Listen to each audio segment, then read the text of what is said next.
আসসালামু আলাইকুম রহমতুল্লাহ।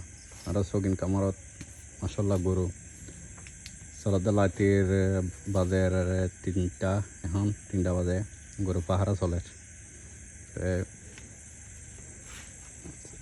বেগুন নিজে আর আমার লাই বেগুনে দোয়া করবেন, মাসাল্লাহ হবেন বেগুনের দেখুন না। আর গরু আর যারা প্রয়োজন কোরবানোর তো বাকি আর বেশি দিন নাই, যারা কোরবানোর গরু কিনবেন ইনশাল্লাহ আর কাছে চলে যাবেন। আর তো দেখুন না গরু কালেকশন হইলে আর ন্যাচারাল হানা হবাই গরুরে, আজা বাজা হানানো হবাই। মাসাল্লাহ গরুর মোটামুটি ফিটনেস ভালো আছে। যারা প্রয়োজন এর আর আমার চাইছি গরু দেখতে পারবেন। আর ঠিকানা হইতে পথিয়াবাদ পূর্ব সারাকুন চলে যাবেন। আমার দায়েরা চাইছি লিখতে পারবেন ইনশাল্লাহ। বেগম বলা তাইবেন। আসসালামু আলাইকুম রহমতুল্লাহ।